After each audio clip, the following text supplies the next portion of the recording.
No, I can't either. Yes, yes. Okay.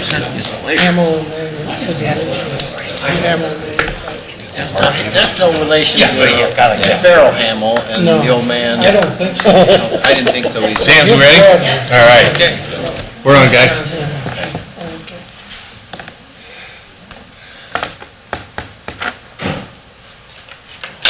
Thanks, John. Good evening, everybody. Thanks for coming.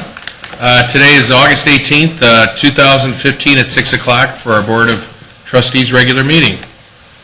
We'll call the roll. Mr. Genowine. Here. Mr. Crandall. Here. Mr. Mahoney. Here. Simcoe here. Please stand for the Pledge of Allegiance. I pledge allegiance to the flag of the United States of America and to the republic for which it stands, one nation, under God, indivisible, with liberty and justice for all. Were there any questions on the minutes from last August 4th? I'll move approval. Second? Calling the roll. Mr. Mahoney. Yes. Mr. Crandall. Yes. Mr. Genowine. Yes. Any additions or deletions to the agenda tonight? I have none. Okay. Chief, we got some good news? We sure do. All right. Come on up. The families of both Tyler and Justin, if you can come up and maybe stand on one side or the other, the officer. If anybody wants to come back here and take a couple pictures, you can help yourself. Or, yeah, or Dave, you want to stand and get some pictures here? All right, we got a couple nice families here. Wow, we do. Yes. You're gonna pick which one or anything? Yeah, you know what? Let's do each one individually here, just to make it good here. So, Chief, you want to introduce Officer? This is soon-to-be Officer Tyler Ballou, and this is soon-to-be Officer Justin Topolsky. All right. Welcome aboard. Thank you. All right, Officer. This is the oath of office. If you could please raise your right hand. I do solemnly swear or affirm that I will support the Constitution of the United States of America and the Constitution and laws of the State of Ohio and the laws and ordinance of the Township of Sylvania, and that I will faithfully, honestly, and impartially discharge the duties of police officer and constable to the best of my ability. I do so swear. With that being said, you want to go down the right path here? Yeah, I was going to break it up and have you. Okay, then we can do that. Okay. Okay, sorry. Sorry about that. I haven't done this very often, so I apologize. Chief, it might be better if you handle it. I asked him, I go, Chief, you can... Ohio revised code. Here we go. All right, I'm sorry, you guys. I do solemnly swear I do solemnly swear or affirm that or affirm that I will support the Constitution of the United States of America I will support the Constitution of the United States of America and the Constitution and laws of the State of Ohio and the Constitution and laws of the State of Ohio and the laws and ordinance of the Township of Sylvania, and the laws and ordinances of the Township of Sylvania, and that I will faithfully, honestly, and impartially discharge the duties and I will faithfully, honestly, and impartially discharge the duties of the police officer and constable of police officer and constable to the best of my ability. to the best of my ability.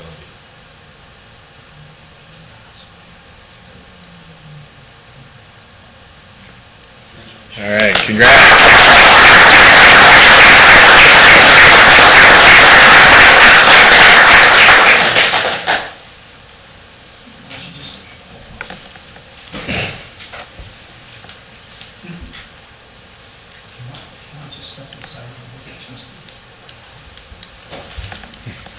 Hi, again, congratulations.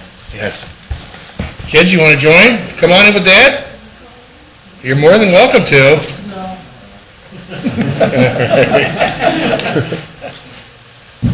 All right, we'll get this right this time, I promise you, okay? I do solemnly swear I do solemnly swear or affirm that I will support the Constitution of the United States that I will support the Constitution of the United States of America of America and the Constitution and laws of the State of Ohio and the constitutional laws of the State of Ohio and the laws and ordinance of the Township of Sylvania, and the laws and ordinances of the Township of Sylvania, and that I will faithfully, honestly, and impartially discharge the duties that I will faithfully, honestly, and impartially discharge those duties of police officer and constable to the best of my ability. of police officer and constable to the best of my ability. Congratulations.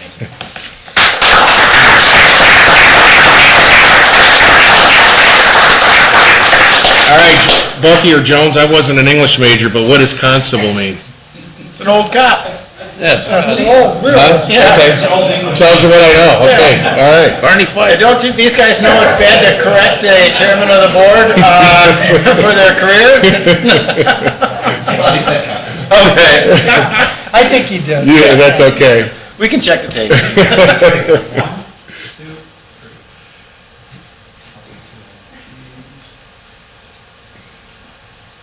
See if it's okay for you. Congratulations. Congratulations. Welcome aboard. Welcome aboard. Congrats. 23. Tyler, congratulations. Okay. Congratulations. Good luck. All right.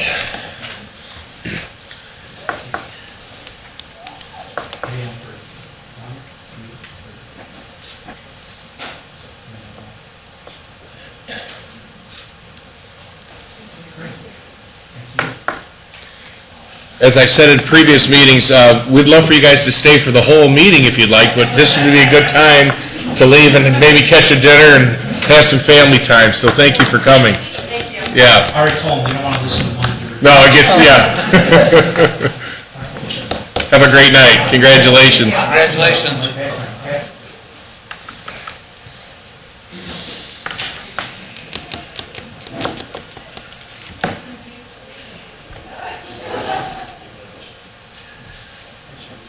Do we have anybody sign in for the hearing of the No, we public? do not. Okay. Zoning Department, Dara? Good evening. Evening.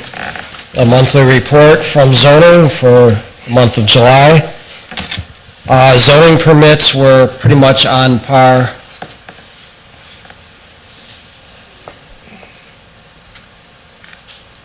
Keep going. Keep going. Oh, okay, there we go. Zoning permits were pretty much on par for last month at 44 permits. Estimated value was down a little bit compared to the last 2 years. We are, year-to-date, though, still up as far as number of permits issued and estimated value of permits, or of the projects.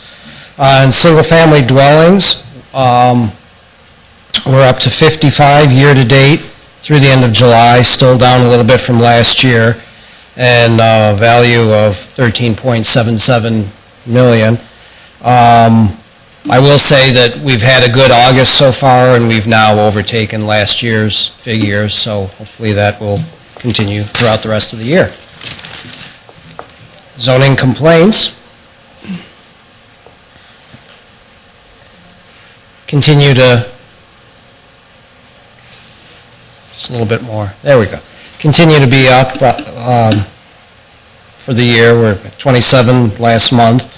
It was a 59% increase, and then year-to-date, 133 at a 27% increase. Monthly meetings, the BZA and Zoning Commission did not have meetings, and project plan review, we had one, Midwest Security Products. On her road, they're adding a second building, a little bit larger than the first one, behind the first one. They're right next to Ice Industries. They've been there since 2000, and their business is doing well, they're expanding, and they want to add another building. And that's all I have. Great. Thanks, Darrell. Yep. Darryl, I got an email last week or maybe the week before about the property at Centennial and Little. Warzone? Yes. Have you had a chance to go out there? I mean, when I stopped there, I mean, the guy had trailer trucks and stuff parked. Yeah, he's zoned industrial. I mean, he can have those. He got a temporary use permit for the inflatable water slide things. That goes through the end of October, although I can't imagine he's going to be doing much water slide business in October.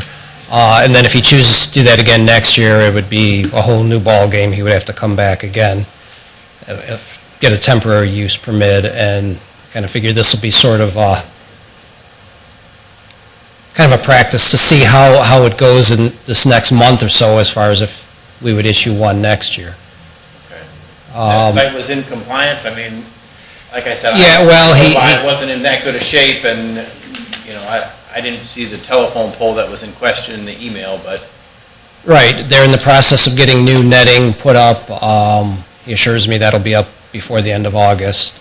They're going to have poles with netting across it, across the back of the courts, the paintball courts, as well as a cover across the courts, like a screen to keep the paintballs out. So industrial, you can put anything you want in industrial, that's, Well, not anything you want, but, I mean, certainly industrial-type things such as trucks, are allowed. He got a conditional use back in, I believe it was 2009, 2008, so the netting would be, I'm sorry. for the paintball operation, which really wasn't, it was the tennis courts before that, so it really wasn't a change in use. It was one recreational facility to another. Now if, let's say they were to move out and somebody were to come in and redevelop that whole site, then it would be a brand-new ball game and go through project plan review and setback issues regarding the residential. But this the residential came in after the paintball has been in place. I consulted our legal counsel on that. At that time, that property that is now being developed as residential actually belonged to the tennis court facility, and they bought it from them, and then they're developing as residential. what about the drainage? I know the landowner out there was complaining that the war zone was draining onto his property. Is that, I have no idea really what the rules are, or what he was kind of talking about. Right, I'm not Draining. really familiar with all that myself. In fact, I'll be seeing the Lucas County engineer representative tomorrow for project plan review, so I was going to ask him about that. But I guess the City of Sylvania's engineer has been out there. Apparently there was some agreement that the paintball property was supposed to drain onto that rear property that's being developed residential, and the developer of the residential property has put up a berm, I guess, that's blocking that drainage from coming in. Well, again, I think it was planned when it was part of the property, and now that it was split off, I don't know, that's what his concern was, so I guess check with the county guy and see what they have to say. Right. That's a engineering thing. Okay. So his idea, just real quick on this too, John, there's big mounds of dirt back there. Well, he was thinking he had to move them, the landowner, to the east, because he had built up a berm kind of separating the two Buffer the facilities, water. and was going to plant some trees and stuff, but then the city, I think, came in, and somebody came in and said, no, you got to take those down so that to continue the drainage, and he's like, I've never heard of another property draining onto someone else's property, but then that kind of got tangled up with, it was once all one contiguous property. Yeah, I know the City of Sylvania's engineer has been out there, I think, a couple of times looking at that situation. Wanting to access war zone, but, yeah. Yeah, that's All right, let us know on that, Darryl. I'd another appreciate issue of it, too. I'd appreciate an answer too with John on that also, when you Okay. find out something from the engineer. All right. Okay. Thank you. Yep, thank you. Thanks, Darrell. I have Rob coming up with a resolution that we tabled at the last meeting, and we'll discuss it. Good evening. I'll be brief. This is Resolution 15093. Like John was saying, we tabled it at the last meeting. It's the award bid and enter into contract for the 2015 leaf pickup. The low bid and most suitable bidder was the A&J Landscaping Company. I did meet with them since the last board meeting. I did go over their operations and their contingent operations. I'm very comfortable with their ability to perform this task. They do have the equipment. They do have a backup plan for failure of the equipment. They have full-time maintenance mechanics that work full-time for them, so I'm comfortable with it. If there's any questions or any other concerns about it, I can certainly try to address them. Well, I'd like to offer Resolution 15093, award and enter into a contract for 2015 leaf pickup. Second? To A and J, Yes. we'll That- get her. Kind of moving forward, when we have something like this where we're going to award a bid, could we put that on the minutes or the agenda? Because that way we can ask you questions if we have any before the meeting. It just surprised me. I mean, they're a fairly new entity, and I mean, I know the amount of leaves I get in my own yard. I just know the size of that job. It just took me by surprise, and that's why I wanted to table it. I hope it didn't cause any... No, there was anything like no that. It issues. just surprised me, and I'm glad you went out and checked out the contingent plan and those sort of things, and I'm certainly comfortable if you are, so... Okay. I mean, there's things that can always go wrong. but, Certainly, yeah. You know. Weather is a huge factor, so, I mean... Right. Okay. I think we have Mr. Genowine made a motion, Mr. Crandall seconded. I'll call the roll of Mr. Genowine. Yes. Mr. Crandall. Yes, Mr. Mahoney. Yes. That's all I have. Thank you. Thanks, Rob. Next up is the fire department with a monthly report. Good evening. The chief is incognito tonight. yeah. He's on a little vacation. Yes. Is that a Michigan thing? Okay. Notre Dame, they'll go all the way this year. Oh, Notre Dame. Please forgive me, I should have finished. The report, do you have that, Sammy? Okay. First couple of pages are the total numbers of our fire and EMS calls.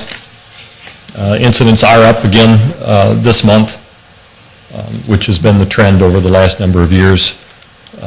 Next page is EMS breaking down calls by type. It goes through similar to what we've done in the past. Next page is our mutual aid incidents. We had 14 mutual aids. Of those, 9 were for ambulances from other fire departments because of the lack of ambulances in the county, and 1 that was transported by car. Next page, community risk reduction. We had a couple of big events with the 4th of July this month. That one picture is the Sylvania community fireworks that we have out at Fossil Park. That's the setup of the tubes for the fireworks before they load them. All the boxes in the background there are the fireworks. They've just unloaded and are getting ready to load those in the tubes. We also were present for removal of some underground storage tanks from a business on Monroe Street. 4 of the 5 that were removed were abandoned back in 1972. The one that's pictured there had 1,000 gallons of fuel oil in it, so that was that needed to be permitted and then removed by a hazardous contracting company, and they removed all the tanks. The picture on the bottom is kind of stretched out. That's at the Country Club fireworks, where we also were present. State law requires that once the fireworks shells arrive on site, that we have to have a fire safety inspector on site. That picture is the finale setup there for the fireworks there. Some of the fire prevention events there are tasks that were completed. We did 16 plan reviews for the month. We had 10 final acceptance tests that were completed for projects that were done for fire safety in buildings, and the crews completed 360 inspections and re-inspections. Next page is training. Training worked on the engine company operations with hose pulls, advancement, deployment, search and rescue. They also did an inspection with the training tower and needed to make a few improvements there in the burn room. We also were approached by Lucas County EMS, and Mr. Mahoney and Genowine, you were there with the demonstration of the new rescue CPR system, that we were one of the first in the nation to trial that program. And we were also contacted by YMCA JCC and provided some training with the lifeguards there. Overtime, which is the last page, was total hours for the year 720.33 hours. We currently, helping contribute to that, is one employee is on active military duty. We have 3 employees on long-term sick leave, and 1 on FMLA, and 2 more that are planned. And then on the last page is the a letter from a child that we helped out over at Memorial Field. And that is it. We have next a resolution, if we can go to that, and then we can do the presentation. We have a air compressor that we use to fill our SCBA bottles that was outdated when we purchased it. I'm not really sure how long ago we purchased it. 6 years we've had this in storage. Hasn't been used. We don't have a need for it. We were approached. The Hamler Fire Department in Henry County recently lost theirs due to mechanical issues, I understand, and they cannot afford to purchase another one. We would like to donate that to them.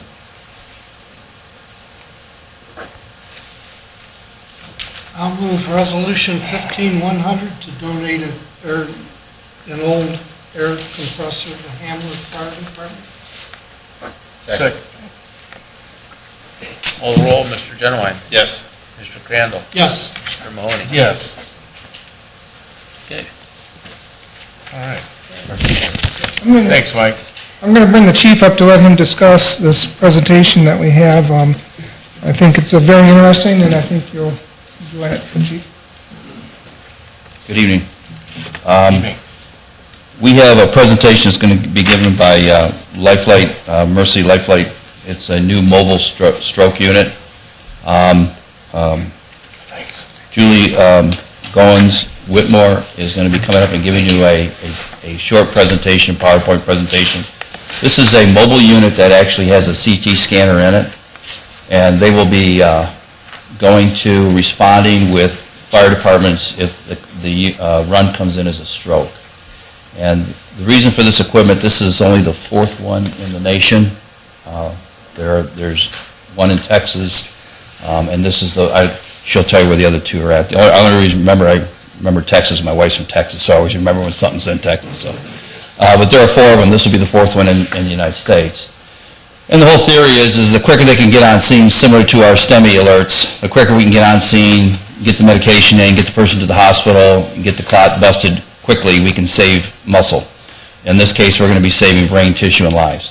And Julie will be coming up and giving you a short presentation on the unit. I think it's a great asset to the community, and we just need to figure out how we're going to implement it into our community. So I'll let Julie come up and talk. She's a lot better at explaining that unit than I am. Hello there. Like Chief said, my name is Julie Goins Whitmore. I'm a nurse of 25 years. I know I don't look that old. Started when I was 10, right, Mike? Okay, so anyway, I've worked in the emergency room. I've done transport and helicopter and mobile, and we don't get too excited about much. If you know or love a nurse, we just don't get excited.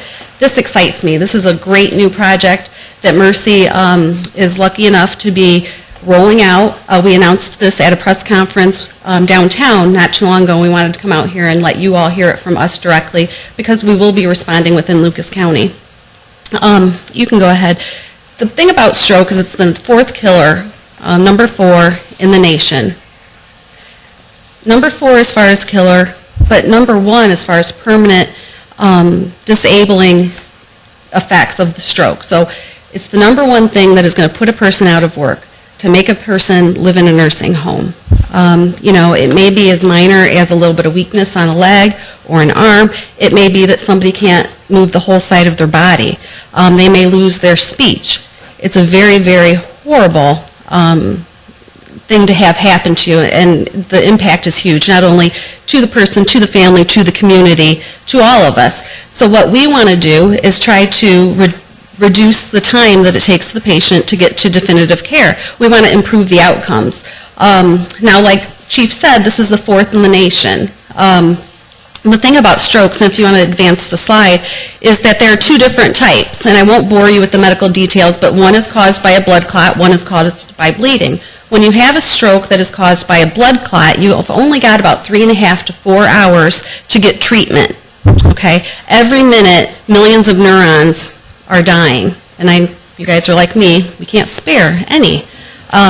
So the big thing about these strokes, 85% of them are from a blood clot. Only 5% of the population are receiving that clot-busting drug that the chief talked about.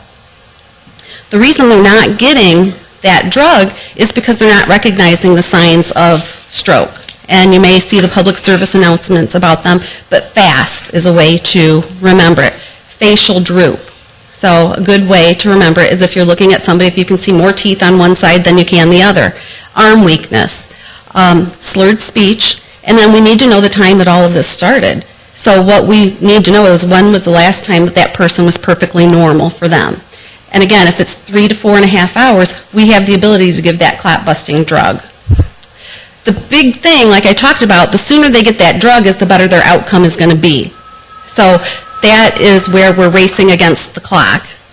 And currently, if you can advance the slide, Lucas County EMS, your life squad here in Sylvania, and the fire department are calling race stroke alerts. And what that does is the fire department arrives on scene, they assess that patient, they assign them a race score, and if the patient has a certain score, they're taking them to the hospital and calling a race alert. So we have STEMI alerts, we have trauma alerts, now we have one for stroke.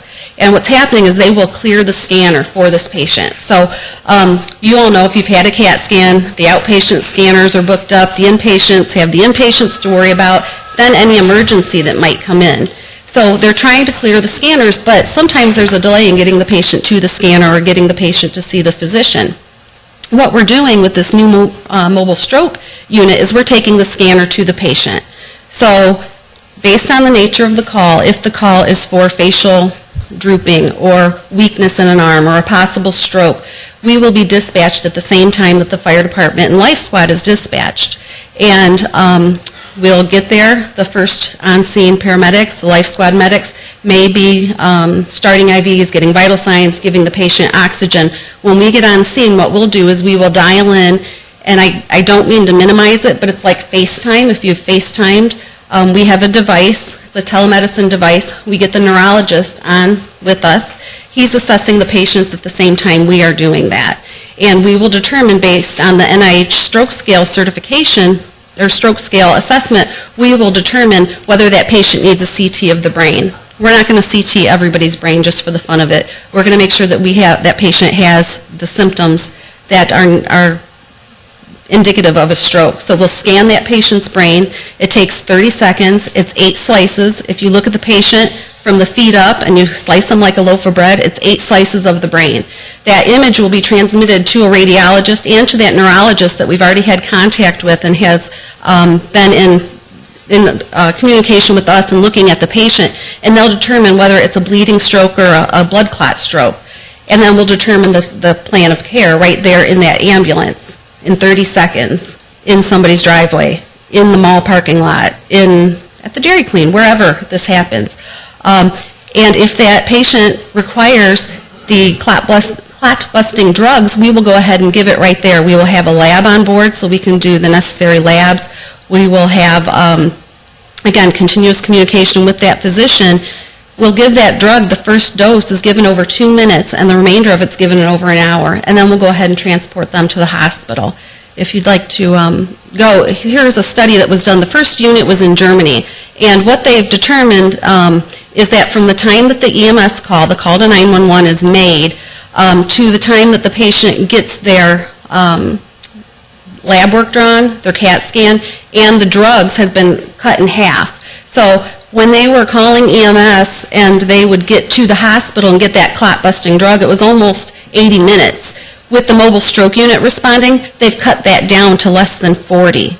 So think of the millions and millions of neurons that are saved from these patients' brain. The one thing, if you'll notice, that it's a little bit longer for the mobile stroke unit to respond, to get on scene. And that's where we're going to be great partners with the fire department and the life squad paramedics, because they'll have this expertise to recognize and to get the treatment started. They'll start the IVs, they'll get labs, they'll check a blood sugar, all of those things that we need to do. So there's going to be an awesome synergy with those folks.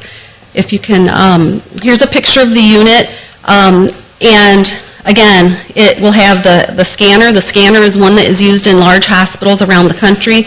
It is it's called a Ceratom by Neurologica, and used intraoperatively during neurosurgery cases around the world in the United States, and also used in neuro ICUs. There's a picture of the unit itself. The patient does not have to come off the ambulance cot. We attach a head plate, if you can go to the next slide, and the scanner moves forward to take those 8 slices of the patient's brain. And again, the images are uploaded to the 2 physicians. So this is how this race, trying to beat that 3 to 4.5 hours. So the call will come in to 911 as a possible stroke. The rigs will be dispatched, Sylvania Township Fire, the Life Squad, the mobile stroke unit. When we arrive on scene, we'll go ahead, determine those stroke scores, and do a CT scan if necessary, and then administer the treatment that the patient requires. It's a phenomenal thing that's happening. Very exciting. We currently, right now, have the truck. It's actually outside, but out of respect for the meeting, I won't ask anybody. I will bring it to you anytime you want to see it. But it's going to be phenomenal. We've had it. We're hiring right now. We're doing the training. We look to go live sometime mid to late October. Where would the unit be housed at? We're not sure where we'll be based out of just quite yet. We're not going to base it at the hospital at St. Vincent just because we want to be out in the community more. Those patients that are closest to the hospital wouldn't benefit the most. The patients that are a little bit farther out will be the benefit. And you know, the thing is, when we were looking at the data, Lucas County has the youngest strokes out of the national, or I should say the statewide rate for stroke patients in the age range of 45 to 65 is about 30%. Here in Lucas County, it's about 52%. For patients 45 to 65, 46 to 65. And so, I mean, it's crazy. These are the patients that we are going to be able to get back to work and have them taking care of their families and being husbands and wives and all of that good stuff. So it really, it gives me goosebumps, and I hope you're as excited about the project as we are. But I have some brochures here with my contact information on the back. Even my cell phone, so you can certainly text me or call me, and I'll be happy to answer your questions. At this time, we don't have a lot of information just because it is so new. Like Chief mentioned, that the first one is at the University of Texas, and they are functioning in a 6A to 8P time frame, and they're on a week and off a week. So they're doing research. The second is at the Cleveland Clinic, and they're in service 8 a.m. to 8 p.m. University of Colorado at Denver has their unit. They're kind of in the same boat that we have. They've had theirs for a couple of weeks longer. Our truck, our plan is to be in service 24/7, 365, here for the citizens of Lucas County. Well, Julie, thank you for your presentation. Fantastic. I am so excited, you guys. It's not even Yeah, I funny. can tell. That's good stuff. That's good. Thank you for your time tonight. Thank you. Have a great night. One of the things I'd like to add that Julie didn't bring up is that they're talking about the unit in a 5-mile radius responding. Because over that 5-mile radius, the time it would take the unit to get there to the scene, the paramedics could have already started the evaluation, got the person transported to the hospital, got them to the hospital. So being a 5-mile radius, if we can get that somewhere within the 5-mile radius of Sylvania Township and Sylvania City, that would be a great asset for our community to have for our citizens versus our friends east, I guess. Sure. Well, I had one question. So they're partnering with our fire department, right? Is that what we're saying? They're partnering with They're our... working with our fire department. Working with- They'll be their own entity. Okay. At this point, we don't have any formal agreements by any means. Sure. It would be any department that requested us. Oh, so then you could be called to Oregon. You could be called to... Based on where the unit is, Okay. it probably wouldn't be in the best interest of the patient for us to leave and travel across the okay. river to Oregon when they could do to Okay. a CT scanner. Gotcha. So we're not not going to be able to be everywhere to everybody at this point. We've only got one unit. Well, that's what I was wondering, where do you think you're going to house the unit? That's yet to be determined. Okay. There's a lot of things that will have to be considered. But Okay. I don't have the answer. I'm sorry. I don't at this point. Okay, got any garage space? I think all three of us are right in that sweet spot, so we'll do what we can to get. Yeah, well, I have to find a place for you here. Township for you guys if you want. I have an extra garage space at home.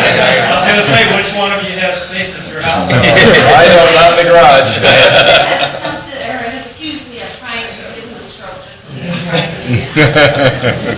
I do have a Lucas County Medical Board meeting on September 4th that we'll be talking about some of these issues also at that meeting, and we'll have a little bit more information over that, but I think it'd be a great asset for our community to have it. Thanks for taking the day off, Chief, to come in tonight. Thank you. Thank you. Next up is the Police Department, your monthly report. Good evening. Evening. I'll make this brief. On page 2, you'll see the different calls into the police station.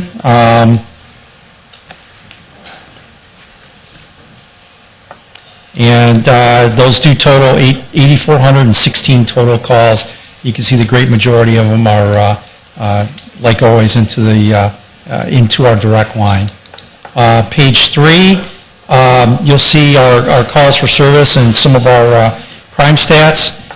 We had 1,410 calls during the month. You can see calls for service, we're running under, but as we move down, it's been the same pattern all year. You'll see that a lot of our criminal offenses are actually up. The one thing I noticed in just monitoring the radio some, especially during the day, is alarm calls. We don't get nearly as many alarm calls, which is a great thing because 99.9% of them were false alarms, and we're deploying resources, and we don't get nearly the burglar alarms, the hold-up alarms that we did.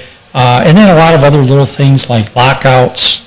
People are getting smarter, or cars are getting smarter. You can't lock your keys in your car on a lot of them and such. But I suspect it's a lot of those kind of calls for service. But again, on any given night, it can be really busy. I know last night they were swamped and had a lot of things going on at one time. So I just wanted to explain that even though the calls for service are down, you'll see our tickets are up by quite a number. Traffic tickets. Our property damage and injury accidents are running pretty close to the same, just a little bit above, especially in the injury accidents, but they're pretty close to the same. Burglaries were running up a little. Robberies are about the same. I won't go down the whole list, but we're significantly above in thefts, and identity theft, we're more than double, which doesn't surprise me with technology and such. But we are staying busy, I will say that. Our transport service, helping out the city, continues to be a good deal for both of us. They don't have they don't incur the cost for their own transport van and such, and it's not costing us a whole ton of money. On page 5, as far as the detective caseload stats, you'll see they were assigned 89 cases in the month of July. They cleared 53, leaving 36 active. And they cleared an additional 21 from prior months, so they cleared 74 total cases, all in the right-hand column there. They've been busy. Page 6, community affairs such. Line number 2 there under general, officers that work the fireworks detail. We had 21 officers assigned specifically to that event. That's our biggest event, public event of the year. And then we've got the 4 officers working districts besides that. So 25 total were working between about 6:30 p.m. and 12:30 a.m. on July 3rd into the 4th when the fireworks was going on. And I will say that from our standpoint, it went really well. It seems to get smoother every year. We've had that traffic plan in place for a long time. We had traffic cleared out by about 11:40 this year, which was the earliest we've ever gotten it cleared. And where I used to get an occasional complaint or something, I don't get them anymore last couple of years. So that's definitely a positive thing. Community affairs, as far as the office, they are totally moved into the police station now, which I really like that idea. It did cost us some money to build that office and such, but Obviously, we're going to be saving not only the monthly lease payment, but the monthly phone lines, computer lines, everything else out there. And most importantly, they're right there, right next in our police station to our administrative sergeant, who is their direct supervisor. So if I get a call, or he gets a call, or something that pertains to community affairs, they're right there where we can assign them. So it works out a lot better instead of making calls over there and trying to get a hold of them, because they are out a lot at the schools and things like that. So it's going to be, it's going to work out real well, I think. Speed trailer, we've placed on a couple main roads here lately in response to complaints. We will continue to put it out as needed. Certainly, if you get any emails or whatever, let us know, email me or Sergeant Whalen, and we'll get that speed trailer out there promptly. And we'll get the road patrol out there. They've been doing a great job. A few months ago, that real nice older gentleman, I can't think of his name, he's a different name, but the guy that lived on Elmwood, that goes back into Tiffany Village and such, he was at a trustee meeting, and he wanted the speed bumps. He's approached the road, about the speed bumps and such. He came into our station, and we've been writing a lot of tickets on Elmwood, I will tell you that, and he's pretty happy about that. And it's definitely warranted. So we try to be responsive that way. Page 7, I won't go over all that, but it's just some of the things that our detective assigned to the DA task force has been involved in. You did see, there's not a need to cover so much at these monthly reports now, because I'm giving you that, or sending you that weekly report. Right. That's great. And, it's, I know we just got 23,500. You saw that in that weekly report. That's why I'm referring to it. So that's worked out well. Page 8, it's just the criminal charges filed for the month of July. We are saving a lot of money there over the last 6 months. A lot of times afternoons, midnight shift officers would be filing those charges during when the court is open on day shift. They're now all filed by the administrative sergeant, Sergeant Whalen. So, but that's just an indication of some of the activity there too. That's not counting all the charges the detectives file in their follow-ups, and that's basically on views or things that are resulting from road patrol. Page 9, again, I'll just let you read those 2 paragraphs. I did cover the one incident in one of those weekly reports, but it shows the activity of our K-9 Speedy in a couple of tracking situations where we assisted other departments, and he did very, very well. Page 10 is our overtime for the month of July. I'd just like to point out that we are in the height of vacation season. We are staffed pretty well on the road. These 2 new officers, when they're independent and up on their own, will help considerably in road patrol and reducing some of the overtime in road patrol. But it's height of vacation season, and we've done a lot of training over the last couple months. Officers putting in for things. So that's where we are with our overtime. And then page 11, again, I won't go over all that. Just not a lot of proceeds for the month of July. Our monthly court revenue report there, but not a whole lot besides that. And that's all I have.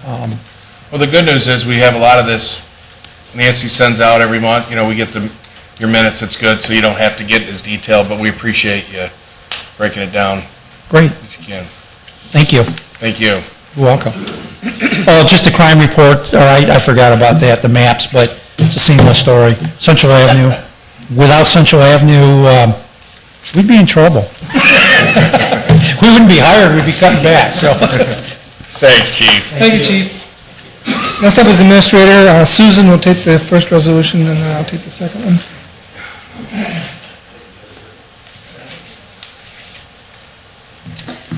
I have a resolution for you tonight, 15098. This is to renew the contract with Workplace Resources. As you recall, we've worked with them for a number of years. This is our employee assistance program. They provide assessments, they do counseling, they do referrals. This is open to our families of our employees as well. With the dollar amount that we pay, the $225 per month, which has been the same for the last 2 or 3 years, they haven't increased it. We do get 8 hours of free training with them, and I utilize that for our required drug and alcohol training. So that really helps us, so we don't have to go outside and pay for that as well. They do provide on-site intervention if we happen to have, for example, a fatality in the fire department or something like that. They come in and do intervention with our firefighters. Same thing would happen with the police department if we need that. And they do our psych testing for our pre-employment. So we get a lot of bang for our buck, I think. I'll offer Resolution 15098 to renew contract with Workplace Resources. Second. Mr. Genowine? Yes. Mr. Crandall? Yes. Mr. Mahoney? Yes. Thank you. Thanks, Susan. Next up, I have a Resolution 15099 to contract with Lucas County Prosecutor's Office. I know we always use the name John Burrell as like our attorney, but actually the contract is with the Lucas County Prosecutor's Office. The current 2-year contract we have with the Prosecutor's Office ends this October. This is a 3-year agreement. It's pricing at $105,000 a year for the next 3 years. Of course, if there's any problems, it's cancelable with a 30-day notice. I have Mr. Burrell here if there's any questions, but I still think we get a tremendous bang for the buck by using the prosecutor. We always say John Burrell, but don't forget there's a staff for his labor negotiations and for zoning and that. So we have many people available through that contract. I'll offer Resolution 15-099, contract with Lucas County Prosecutor. Second. Mr. Genowine? Yes. Mr. Crandall? Yes. Mr. Mahoney? Yes. Hey, John, and you're doing a great job. Great attorney. Next up is the Fiscal Officer, Mr. Simcoe.